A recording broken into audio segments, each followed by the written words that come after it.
It instructs and declares A, that there is a crisis in the realm of public opinion. B, that there is not only a relationship between the politics of the real world and the game. It C, illustrates a social dilemma where one would most likely expect post-purchase complacence. The solution posited is thus the redefinition of a player's goals while playing the game. Effectively, the virtual piece creates an audience out of traffic in the tradition of guerrilla theater, and since the location is cyberspace, Velvet Strike concretizes the ideology that exists about not using the game in a form that represents this within the object of its oppression, insisting that there be an absolute continuity between real world and virtual ones. Right. Thus, it can be viewed as an act of détournement, or a form of defacement that reappropriates the originally intended discourse or spectacle as envisioned by situationist Guy Debord. This situation, like many, performs a subjunctive in contrast to the indicative, a what could be, vis-a-vis the situation as it stands. Furthermore, it reminds us that our taste in what we consume in terms of technology, leisure, and culture are things that we must become increasingly political about. Such is partially the case for Quake Friends, performed by the Conceptual Ensemble under the guidance of Joseph DeLapp at the University of Nevada at Reno. Taking place in a multiplayer session in the game, Quake 3 Arena, known colloquially as Q3A, actors through their avatars gathered in a map location and through the typed universal chat function, microphone recitation, and physical space blocking performed in real time the pilot episode of the popular NBC sitcom, Friends.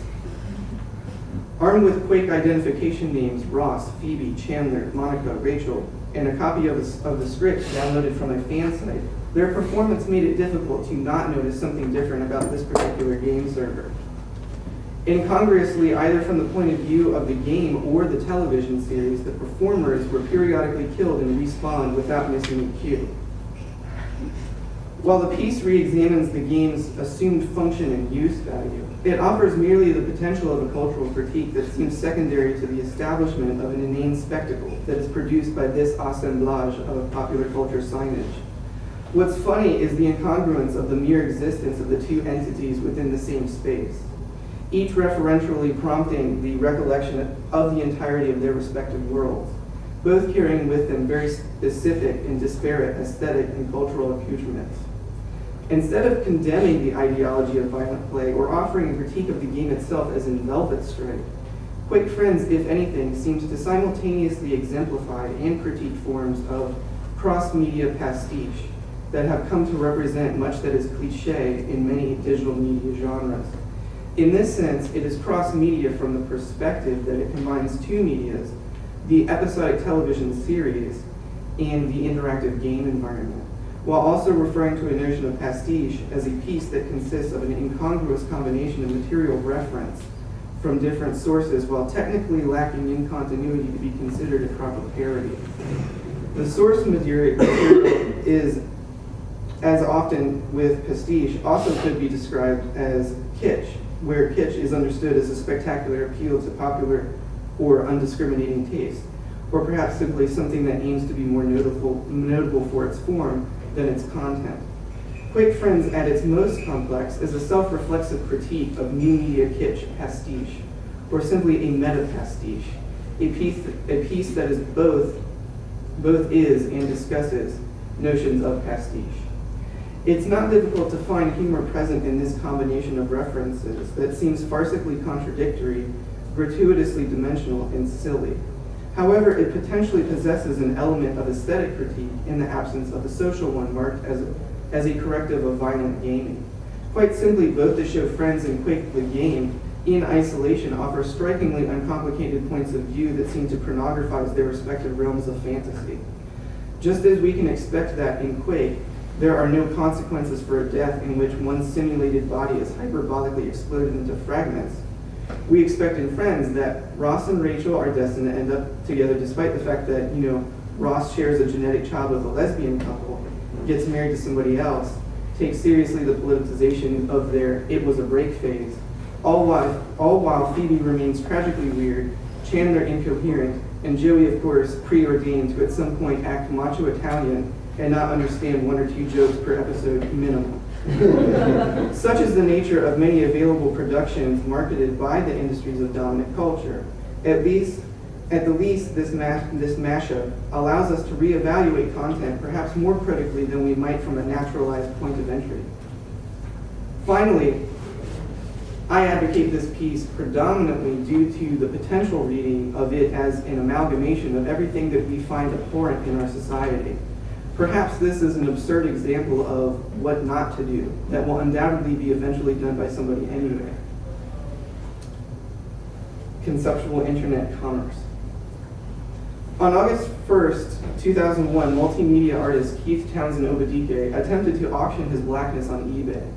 Billed as a net dot performance, the virtual trace edifice, still accessible as a copy for purposes of documentation, has been reduced to a ripped HTML simulacrum that essentially remains as a sparsely interactive virtual canvas of mixed media.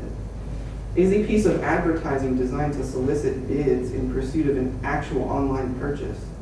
We could consult Roland Barthes' three orders of meaning in the communication of advertising, which consists of a linguistic message, a coded iconic message, which is literal, and a non-coded iconic message, or the symbolic message created through cultural, social, and or historical knowledge, actions, and or beliefs.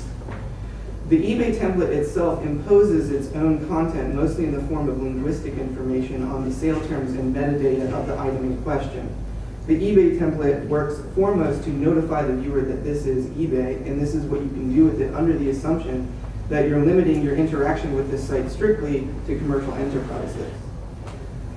The iconic message further authenticates its legitimacy and its responsiveness step-by-step, and its responsive step-by-step iconolinguistic captioning further verify and establish at certain points in the user experience where virtual actions become legally binding. However, the presence of an eBay template is a representation that is now both commercial and cultural, since symbolic meaning has been culturally established by a history of human experience in the viewing of eBay sites. Suddenly, we may become struck, for instance, by absurd resonances of Justin Timberlake's half-eaten piece of toast selling for over $3,000. Thus is the cultural logic of late capitalism, where we won't be able to differentiate between what exists to function as culture and what exists to be sold, since economic facts will become increasingly cultural, and cultural artifacts will, unavoidably, become economic commodities. The same site that has historically legitimized piece of Dorito resembling the Pope's hat and Virgin Mary toast, oddly enough decided to terminate Keith Obadike's blackness despite the fact that there were several bidders reaching evidently a high bid of around $152. Why and how it was canceled was also somewhat interesting.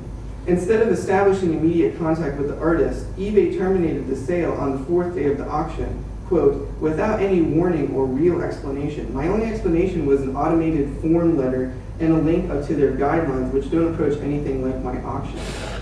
The message read, quote, eBay appreciates the fact that you chose to list your auction number 117660136, comma, Keith Obadike's blackness with us. However, we have determined that your item is inappropriate for a listing on eBay.